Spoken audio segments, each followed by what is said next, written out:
જય માતાજી મિત્રો, મારી જયદીપ ઝાલા ચેનલમાં તમારા બધાનું હાર્દિક સ્વાગત કરું છું। મિત્રો, આજે આપણે જાણીશું અનગઢ મોહણી મેલડીમાં વિશે। તો મિત્રો સાંભળો। વડોદરા જિલ્લામાં આવેલું અનગઢ ગામ વડોદરાથી આશરે 15 કિલોમીટર દૂર અને અમદાવાદથી આશરે 100 કિલોમીટર અંતરના મહીસાગર નદીના કિનારે આવેલું છે। અનગઢના અને કુદરતી સૌંદર્યથી ભરપૂર એવા મહીસાગર નદીના કિનારે આવેલા મોહણી માતાના મંદિરમાં કળિયુગની દેવી માં મેલડી હાથિયા ખડક પર હાજરા હજુરમાં બેઠા છે અને ખડકવાળીના નામે પણ ઓળખાય છે।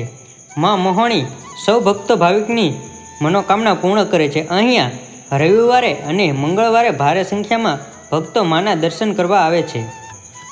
મહીસાગર નદીની અંદર પાણીમાં માતાજીની એક નાનકડી દેરી છે।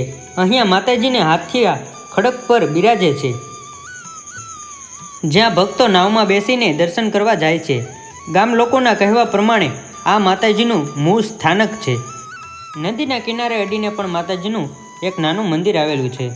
ત્યાં પણ ભાવિ ભક્તો માતાજીના દર્શન કરે છે અને કિનારા ઉપર એક મોટું મંદિર આવેલું છે, જેના આશરે 27 વર્ષ થયા છે, જ્યાં ભાવિ ભક્તો સીડી ચડીને માના દર્શન કરવા જાય છે। તો મિત્રો, આવો જાણીએ આ મોહણી માતાનો ઇતિહાસ વિશે। તો મિત્રો, ચેનલમાં પહેલીવાર હોય તો લાઈક, શેર, સબસ્ક્રાઈબર કરી નાખજો। લોકવાયિકા અને ગામ લોકોના કહેવા પ્રમાણે અનગઢ મોહણી માતાની ઇતિહાસની વાત કરીએ તો આજથી 400-500 વર્ષ પહેલાંની રજવાડાના સમયની આ વાત છે। એ સમયમાં અનગઢ ગામ ગોહિલ કુળના રાજપૂતોનું રજવાડું કહેવાતું। મહીસાગર નદીના કિનારે વસેલા આ અનગઢના સામે કાંઠે મુસ્લિમો રહેતા હતા। એ સમયે મુસ્લિમોએ રાજપૂતોને વાટકી વ્યવહાર અને દીકરીનો વ્યવહાર શરૂ કરવાનું વાત કરી, એટલે ગોહિલ કુળના સમાજને આ વાતનું બહુ ખોટું લાગ્યું અને ગોહિલ સમાજે સામા કાંઠે રહેતા મુસ્લિમોને ખતમ કરવાનું પ્લાન કર્યો। પછી તો સામા કાંઠે રહેતા મુસ્લિમોને આમંત્રણ આપ્યું અને તેમને આ કાંઠે લાવવા માટે ગોહિલે એમના માણસોને નાવ લઈને મોકલ્યા અને મુસ્લિમોને નાવમાં બેસાડીને નદીના અધવસારે લાવ્યા। પછી તો બધા નાવિકો પ્લાન પ્રમાણે બધા નાવિકો પાણીમાં પડી ગયા અને ભાગી ગયા અને પછી આ કાંઠેથી બીજા ગોહિલો નાવ લઈને ગયા અને બધા જ મુસ્લિમોને ઘેરી વળ્યા। બધા જ મુસ્લિમોને તલવારના ઘા કરીને બધા જ મુસ્લિમોને મારી નાખ્યા। છેલ્લે એક નાવમાં મુસ્લિમની નાનકડી બાળકી હતી, એને પણ ગુસ્સે ભરેલા ગોહિલે ઘા કર્યો, ત્યારે દીકરી ત્યાં જ ફૂલોનો ઢગલો થઈ ગઈ। એક બીજી લોકવાયિકા પ્રમાણે આ મુસ્લિમો બાકીના મોતને ઘાટ ઉતાર્યા બાદ અને મૃતદેહ તરતો તરતો હાથિયા ખડક પર આવ્યો અને ત્યાં જ સતી થઈ ગઈ અને તે દિવસથી જ આજ સુધી અનગઢ અને આજુબાજુના ગામોમાં મોહણી મેલડી તરીકે ઓળખાય છે। ત્યારબાદ આવો ચમત્કાર જોઈને બધા જ ગોહિલો માતાજીને કગરે છે અને કહેવાય છે કે હાથિયા ખડકમાંથી ગેડી અવાજ આવ્યો